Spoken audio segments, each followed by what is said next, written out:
r/askreddit, what's a celebrity that was once huge and now lives a completely normal life? He officially collaborated with Opus a few years ago. And he hates mustard. And period blood. Cisco, from the Thong Song, lives in suburban Minnesota and goes about his business just like anyone else. I sent him a drunken voice message of reading out NSFW dad jokes and he immediately sent one back just laughing his ass off. Good guy. The girl who played Harper on Wizards of Waverly Place is a RN now. Oh, good for her. Disney tends to fuck a lot of young actors up, so I'm glad she's doing good. Didn't she also do the podcast about the show with the guy who played the dad? And GT, Eric Estrada. To add on to this, Bridget Mendler from Good Luck Charlie got her PhD from MIT and is attending law school at Harvard. She has a podcast with the dad from Wizards of Waverly Place. I would say Jonathan Taylor Thomas. He was so big in the 90s. Now he's mostly if not entirely behind the scenes. This would have been my answer.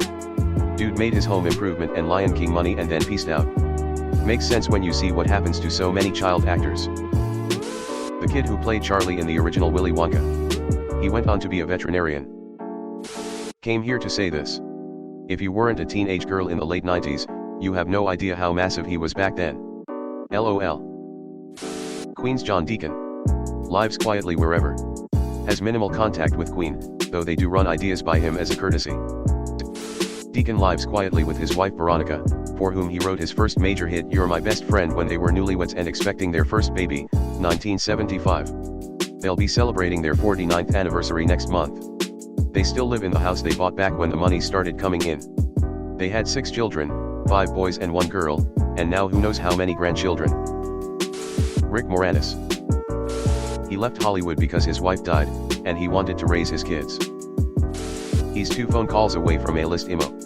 That dude was so effing talented, he would probably win Oscars his first year back. First person I thought of when I saw this question. Nude from Aliens, Carrie Henn, is a teacher. I heard her friends love to needle her with phrases like it's going to be mostly rainy tomorrow mostly. Rick Moranis. From Wikipedia. In 1997, Moranis took a hiatus from working in the film industry. He later explained, I'm a single parent and I just found that it was too difficult to manage to raise my kids and to do the traveling involved in making movies. So I took a little bit of a break. Rock on, dude. Help the little critters. After his wife died, he just wanted to raise their kids. I adore him. Eric Estrada, who played Officer Francis Llewellyn Poncarello on Chips, became a real-life police officer in St. Anthony, Idaho. Imagine getting pulled over and assuming it's a joke. Meg White. Meg rules. The White Stripes rule. I hope she is living a great life. Just read a great article about her in Elle magazine. Searching for Meg White, link. So much so that you can't find a picture of her from over the last 10 years. My fave video, link, which captures her essence. Tom from MySpace. I respect him a lot compared to all the other major internet company guys. Wasn't trying to change the world or farm data or move us into some technocratic future, just made a cool thing, sold it and does what he wants now. Well, after having to act opposite the most evil character in the history of evil characters, Grandpa Joe, I am not surprised he is turned off from acting. Glad he is doing well. r/Grandpa Joe hate. Oh, I used to be friends with that guy. Selling MySpace when he did was a perfect example of selling for the right price at the right time. He couldn't time it any better. I hear he just travels the world and takes pictures full time. That sounds nice. Mike Beithart. He played Benny in The Sandlot. He became a firefighter with LAFD. Jonathan Taylor Thomas. OMG, my biggest crush when I was 14. What's he up to these days? He just couldn't wait to be king. Bill Withers passed away in 2020, but he's the ultimate example of being on top and just dropping out and living his life. I love Bill. He never fully quit his blue-collar job, even when fully immersed in making music, because he never trusted the people. And recognized his fame as fleeting. He was great. Probably in my top 5 songwriters. That girl from Matilda. Mara Wilson. She's a very intelligent person. And the remake Charlie went on to become a surgeon, Winky Face. She also voices the faceless old woman who secretly lives in your home in the podcast Welcome to Night Vale. It was Rick Astley until we relentless trolled our teachers and friends with the Rick roll circa 2006-ish. Remember when he was successfully Rick-rolled during an AMA? Fucking legendary LMAO. He said he really hated the music fame machine and just didn't want to go any further with it. Tanya Harding. She now owns a landscaping business and has said she's really happy with it. Every time I read or watch something about her, I always flip one way then the other, then back. I never know how to feel about her. I do know that her life has become more grounded and steady and she's had kids and whatnot, and by all accounts, she is happy. Paying too much for mowing? Well, kneecap those prices. The You're Wrong About podcast has a good EP on her. I don't remember if it's multiple parts, but it was super interesting. Steve Guttenberg. He had a pretty good birthday party with the catering staff a couple years ago. Chunk from the Goonies became a lawyer. He could tell you a lot about art and fancy aquariums though, and I hear his hot tub is awesome. That guy who sang How Do I Talk to an Angel? I think he was on 90,210 and then was on a spin-off. I believe he's a firefighter now. Jamie Walters. Julia Stiles. I feel like she was huge then sorta went away. I just looked her up and it seems like done some stuff here and there but nothing huge or notable unfortunately. I don't know why, I thought she was pretty good. She recently was a surprise guest on SNL. Jake Ryan on 16 Candles. Molly Ringwald seems to lead a pretty normal life. I live in Tacoma, Washington and she apparently has some friends or family out here because she'll visit from time to time. You'll just go to a restaurant and see Molly Ringwald very casually grabbing a bite and you're just like, oh hey, that's pretty cool, and that's that. Wasn't she Archie's mom in Riverdale? She's been acting pretty consistently for the past couple of years. She was on The Bear and will be in Ryan Murphy's new show. Phoebe Cates. I remember hearing on a podcast that Ke Huy Quan called him for advice when he got offered the part in EAAO and said he's a really great lawyer. Fast Times at Ridgemont High, 2 Gremlins movies, a few other things, then retired more than 20 years ago. Married to Kevin Kline since 1989 and running a little shop in NYC. Mara Wilson.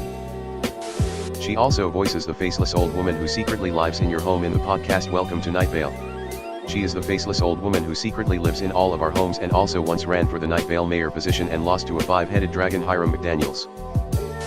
He wasn't huge since the movie was a flop, but the kid who played Charlie in the original Willy Wonka and the Chocolate Factory left Hollywood to become a veterinarian. Yup. He even had movie offers after Wonka but he turned them down. Can't blame him. Almost everyone named is really recognizable to this day. My choice would be Shelley Duvall. She was once one of the most successful actors and now you wouldn't recognize her if she came up to you and asked for directions. Someone else mentioned Bridget Fonda. You would not recognize her these days. Hayden Christensen did all the Star Wars stuff and then bought a farm outside Toronto. He's now all about farming. Link. My son met him at a Star Wars thing a year or two ago, decent bloke. Except he's back to playing Vader again, so I don't know if he can be considered here. Doug from Scrubs became a lawyer. And Paul from The Wonder Years. Like, I don't know, is this a common dip out path or something? Reminds me of an article I read about tabloid reactions to past stars' looks over time. If they undergo cosmetic procedures, they're unrecognizable. If they have not succumbed to vanity and have aged naturally, they're unrecognizable. There's no winning at this game. Up until recently I would have said Ke Huy Quan. Happy for the guy as he always wanted a comeback. Crazy that he and Brendan Fraser both got their Oscars together. Chad Muska is now a vegetable farmer a few hours outside of Cleveland. He was my skater of choice whenever I played Tony Hawk Pro Skater on PlayStation. Glad to hear he's doing well. Michael Scopling. Yeah, he's like a carpenter now or something. Wasn't a great actor but he's so gorgeous I don't know if anyone would really notice. He'll always be my dream boyfriend, sigh.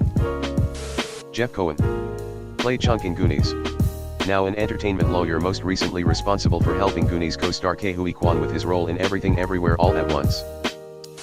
Jeffrey Owens worked at Trader Joe's. He was a huge dick to me circa 2009-ish at an Enterprise rent-a-car in Brooklyn. I know that's an absurd sentence but I will never forget him, he made me cry. Bill Watterson, creator of Calvin and Hobbes, refused to license his work out and retired when the comics were huge at 37. Walked away from potentially hundreds of millions because he thought it would jeopardize the integrity of his art through commercializing it. I think he's refused any public interview and the only publicly available picture of him is from over 30 years ago. lives in a modest neighborhood in Cleveland. He has a TV show showcasing the importance of ordinary jobs, now. Frankie Muniz. He ran in the ARCA series last year and is rumored to be announcing an Xfinity series, the top minor league of NASCAR, ride for 2024. So he's no longer a Hollywood celebrity, but he's still doing things the average Joe can't. Bridget Fonda, loved her then she disappeared. Last year Paps found her living a normal life, not looking she used to. They were brutal. Fuck the Paps. She's married to Danny Elfman and they have fuck you money. Isn't Charlie Sheen just hanging out in Malibu and getting beat up by female home invaders? Apparently. As one does. Nikki Reed decided to farm with Ian Somerhalder. Y'all remember Raekwon from Jackass TV? He's a chemist. He actually had his degree before the show.